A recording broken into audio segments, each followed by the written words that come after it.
अलैकुम वरहमतुल्लाहि वबरकातुहू। अल्हम्दुलिल्लाहि रब्बिल आलमीन वस्सलातु वस्सलामु अला सय्यिदिल अंबियाइ वल मुरसलीन व अला आलिहि व सहबिहि व दुर्रिय्यातिहि अजमईन व मन तबिअहुम बि इहसानिन इला यौमिद्दीन, अम्मा बाद। मोहतरम नाज़रीन, मुहर्रमुल हराम के महीने से हम और आप गुजर रहे हैं और आज इसकी 8 तारीख हो चुकी है। इंशाअल्लाह कल का दिन और परसों का दिन हम और आप रोज़े से गुजारेंगे, क्योंकि नबी करीम सल्लल्लाहु अलैहि वसल्लम ने 9 तारीख और 10 तारीख यानी 9 मुहर्रम और 10 मुहर्रम को रोज़ा रखने का हुक्म दिया है और इस रोज़े को आशूरा का रोज़ा कहा जाता है।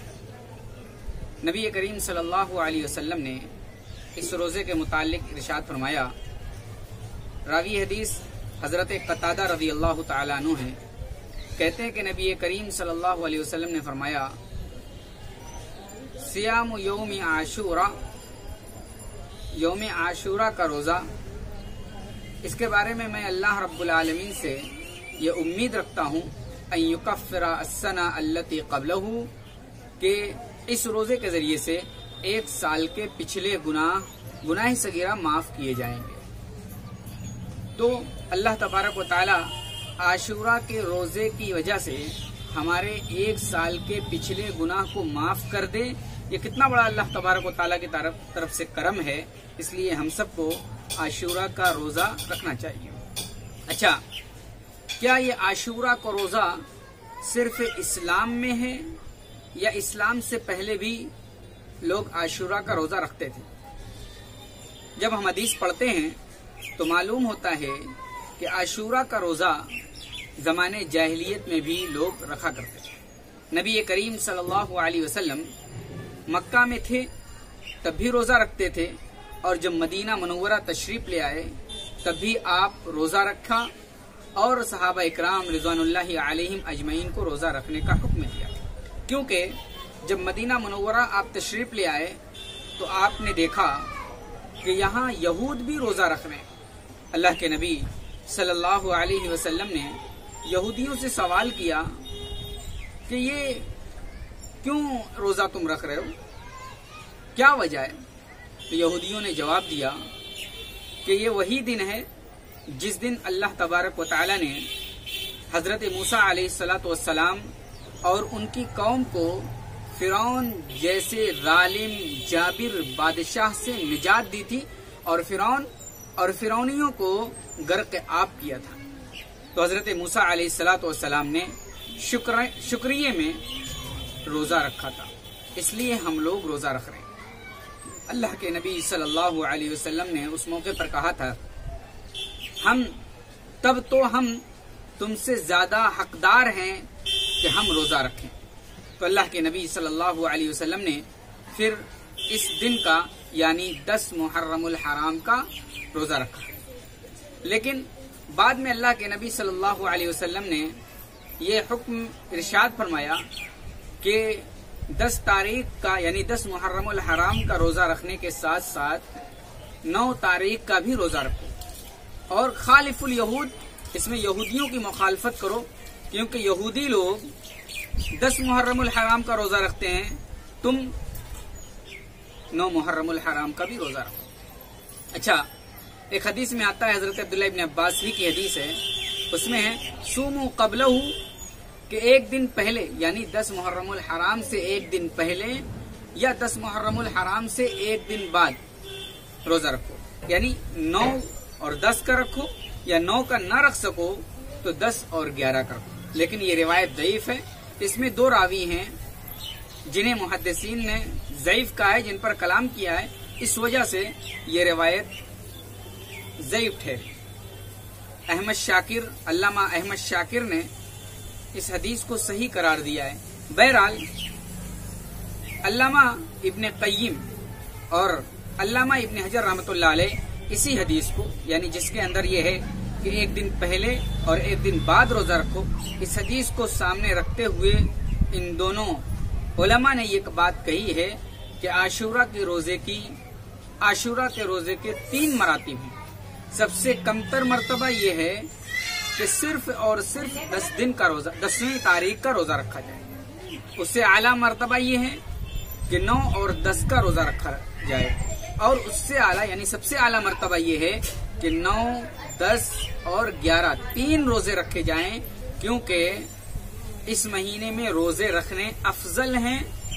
और अल्लाह रब्बुल आलमीन ने इस महीने को नबी करीम सल्लल्लाहु अलैहि वसल्लम के जरिए से शहरुल्लाह करार दिया, और नबी करीम सल्लल्लाहु अलैहि वसल्लम ने फरमाया अफजलु सियामी बाद सियामी रमजान शहरुल्लाहिल मुहर्रम, और कमा क़ाल अलैहि सल्लतु वस्सलाम कि शहर मुहर्रम यानी अल्लाह के महीने का रोजा रखना रमजानुल मुबारक के रोजा रखने के बाद सबसे अफजल है।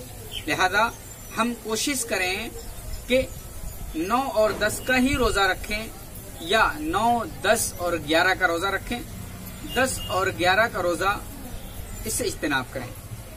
मोहतरम नाज़रीन, अल्लाह के नबी सल्लल्लाहु अलैहि वसल्लम ने आशूरा का रोजा रखने में यहूदियों की मुखालफत का हुक्म दिया है। क्यों? इसलिए कि यहूदी जो थे वो 10वीं मुहर्रम का रोजा रखते थे, और इस 10वीं मुहर्रम को रोजा रख करके ईद का दिन बनाया करते थे, ईद का दिन मनाया करते थे, खुशी का दिन मनाया करते थे। इस दिन अपनी औरतों को अच्छे लिबास पहनाते, इस दिन अपनी औरतों को जेवरात वगैरह पहनाते। तो अल्लाह के नबी सल्लल्लाहु अलैहि वसल्लम ने इनकी मुखालफत का हुक्म दिया, और अल्लाह के नबी सल्लल्लाहु अलैहि वसल्लम ने जब सहाबा इकराम को हुक्म दिया कि आशूरा का रोजा रखो, तो सहाबा इकराम ने कहा, यानी 10वीं मुहर्रम का रोजा रखो, तो सहाबा इकराम ने कहा, ऐ अल्लाह के नबी सल्लल्लाहु अलैहि वसल्लम, इस दिन तो यहूदी इसकी ताजीम करते हैं, इस दिन ईद मनाते हैं, इस दिन अपनी औरतों को अच्छे लिबास पहनाते हैं और अपनी औरतों को जेवरात वगैरह पहनाते हैं। तो अल्लाह के नबी सल्लल्लाहु अलैहि वसल्लम ने उस मौके पर कहा था, अगर मैं आइंदा साल रहा तो मैं 9 मुहर्रम का भी रोजा रखूंगा। इस हदीस से मालूम हुआ कि अल्लाह के नबी सल्लल्लाहु अलैहि वसल्लम को ये बात बहुत ही आखिरी दौर में, यानी आपके इंतकाल से 1 साल पहले मालूम हुई थी कि यहूदी इस दिन ईद का दिन मनाते हैं। इसीलिए तो अल्लाह के नबी सल्लल्लाहु अलैहि वसल्लम ने फरमाया कि अगर मैं आइंदा साल रहा तो फिर 9 मुहर्रम का भी रोजा रखूंगा, लेकिन आइंदा साल आ नहीं सका और नबी करीम सल्लल्लाहु अलैहि वसल्लम का इंतकाल हो गया, आप इस दुनिया से चले गए। लेकिन अल्लाह के नबी की ख्वाहिश थी कि 9 मुहर्रम का वो रोजा रखते, इसलिए कि इसमें यहूदियों की मुखालफत होती। यहूदी रोजा रख करके ईद का दिन, खुशी का दिन मनाते, इस्लाम ने रोजा रख करके ईद का दिन मनाने का हुक्म नहीं दिया, बल्कि इस्लाम में जो दिन ईद का दिन है उस दिन रोजा रखना हराम है। दूसरा ये मुखालफत ये है कि एक दिन रोजा यहूदी रखते थे, इस्लाम ने या नबी करीम सल्लल्लाहु अलैहि वसल्लम ने 2 रोजे का हुक्म दिया। इसलिए हम और आप रोजा रखें और रोजा रख करके अल्लाह तबारक व तआला से अपनी गुनाहों की माफी की उम्मीद रखें। मोहतरम नाजरीन, ये रोजा आशूरा का जो रोजा है, ये रोजा रमजान के रोजे से पहले लोग रखा करते थे और इसका बड़ा ताकीदी हुक्म था।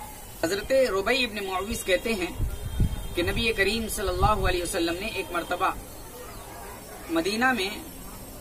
मदीना के इर्द गिर्द बस्तियों में ऐलान कराया, जो शख्स रोजे से है और रोजे से रहे, और जिसने कुछ खा पी लिया है बाकी दिन बगैर कुछ खाए पिए गुजारे। फिर सहाबी रसूल कहते हैं कि हम रोजा रखते इस दिन और अपने बच्चों को रोजा रखाते थे, अपने छोटे बच्चों को रोजा रखवाते थे, यहाँ तक के छोटे बच्चे जब रोने लगते तो इनको बहलाने के लिए हम रुई वगैरह के खिलौने बना करके रखते थे, ताकि हमारे बच्चे उसमें मगन होकर के उसके जरिए से पूरा दिन उसी में खेल करके गुजार दें और इफ्तार का वक्त हो जाए, और इफ्तार का वक्त हो जाता है। लेकिन जब रमजानुल मुबारक का रोजा फर्ज हुआ तो अल्लाह के नबी सल्लल्लाहु अलैहि वसल्लम ने फरमाया, जो शख्स चाहे आशूरा का रोजा रखे और जो शख्स चाहे न रखे, कोई हरज की बात नहीं। अल्लाह के नबी सल्लल्लाहु अलैहि वसल्लम ने फरमाया कि तुम पर आशूरा का रोजा फर्ज नहीं किया गया है। तो इन बातों से मालूम होता है कि हमें आशूरा का रोजा रखना चाहिए, क्योंकि आशूरा का रोजा रखने की वजह से अल्लाह तबारक व तआला 1 साल के गुनाहे सगीरा को माफ करता है।